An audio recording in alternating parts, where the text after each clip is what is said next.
I'd like to acknowledge that we're meeting on the traditional country of the Ghana people and pay my respects to their ancestors and leaders, past and present and future.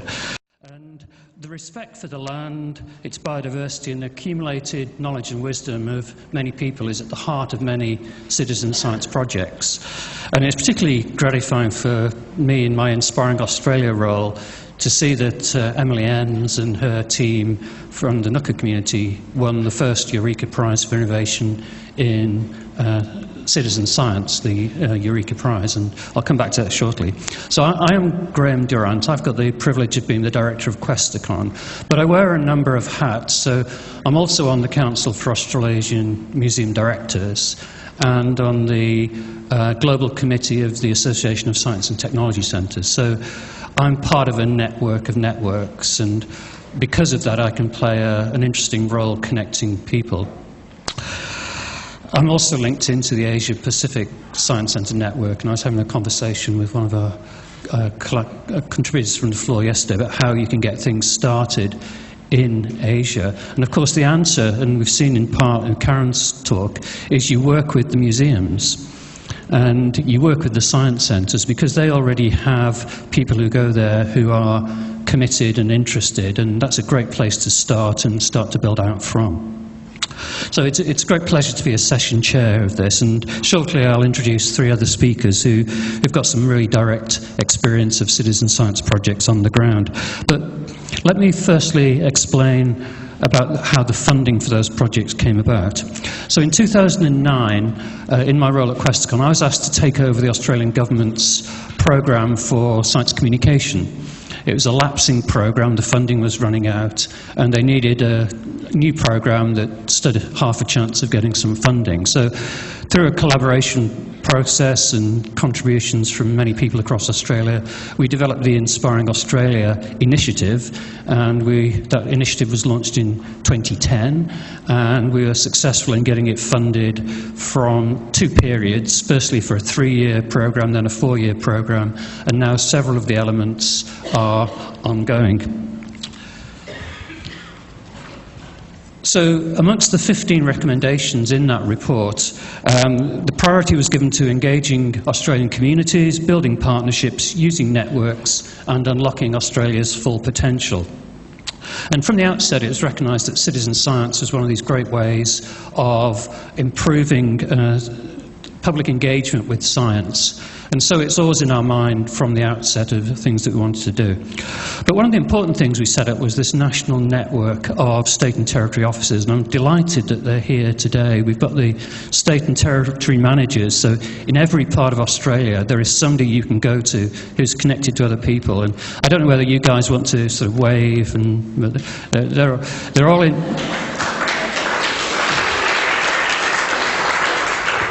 So, talk to your local museums, science centres, but above all, talk to your Inspiring Australia officers in the states and territories, because they're connected into the local jurisdictions at state and community level, so a great resource there.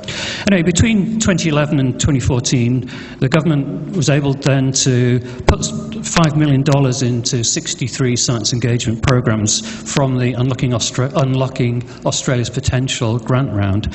And this included several citizen science projects, such as RedMap, the museum field guide apps for biodiversity in each state and territory, Fireballs in the Sky, and the East Coast Humpback Whale Watch. And that really got everyone's interest going, and we followed on from that. We were also able to introduce the Eureka Prizes for Innovation in Citizen Science, and I mentioned those before.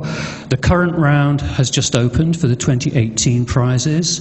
You've got until May the 4th to get your submissions in. It was very, very competitive last year because there are so many brilliant, innovative citizen science projects, but I know there are some great contenders there, so don't be shy and get those applications in.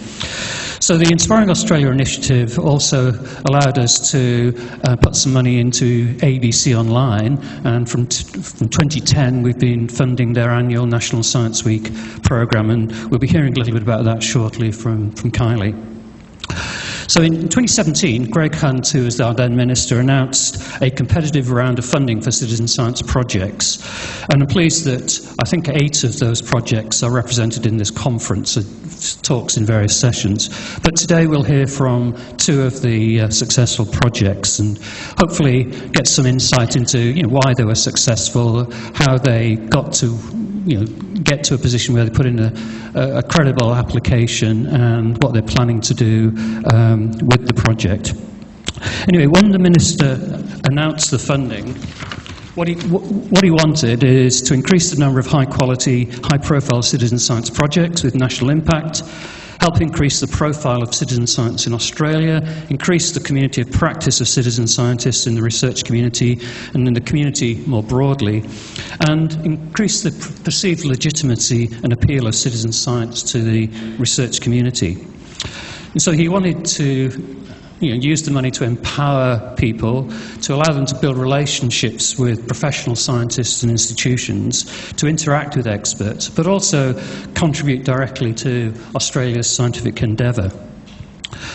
So the grant round was opened, and Oz Industry, and I'm delighted that Bronwyn's here in the front row, and anyone who wants to talk to Bronwyn's here, she had the job of receiving nearly 400 applications.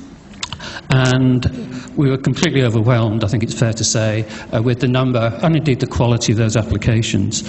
And when you add the value of the 400 applications, they came to a total of, they were looking for funding for about $300 million, which with matching funding represents about a $600 million research effort.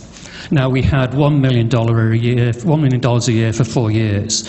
So there's a complete mismatch between the potential and the opportunity and the available funding. But nevertheless, we were able to use the funding we had, and of those projects, very many were eligible and could have been funded, but the money ran out by the time we got to, I think, the 18 projects.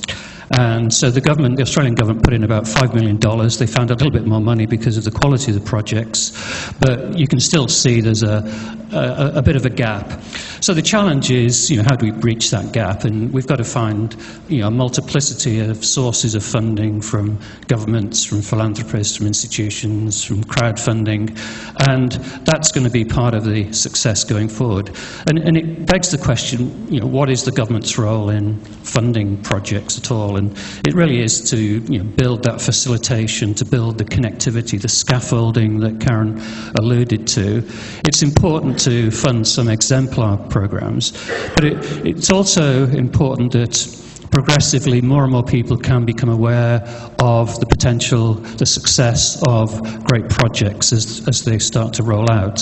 So government has a role to play, but it's not the only player, and there's not just one government, one department, because governments are very complex, and a health program or a school program would be attracting a different part of government than perhaps something that's looking at astronomy. So I think what I would encourage you as a community to do is try and understand a little bit more about how governments work if you are seeking funding. But don't be shy in inviting along your local member. There are 150 electorates in Australia. Each one of them has a MP, and each one of them has a citizen science project, or citizen science activists, I suspect. So, if you want to engage. Give them the opportunity to get that emotional attachment with the projects. So the 18 projects that were funded have a whole range of different topics, and that was one of the aims of the first round. And we've got representatives from 2 of those projects who are going to talk to us today and tell us about their projects and the way they designed the projects, the steps along the way, and how they hope to evaluate them.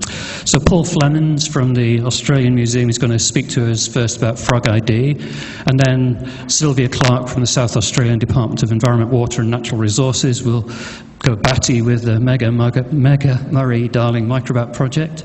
And then finally, Kylie Andrews, who's a producer, writer and editor at ABC Radio National Science, will speak about the ABC Online National Science Week projects, and these engage very large numbers of people each year. So I'm proposing that we let the speakers deliver their talks, and then we'll all gather back together at the end, and whatever time we have left, we'll try and engage in some Q&A. So please join me in firstly giving a warm Pobblebonk welcome to Paul Fleming.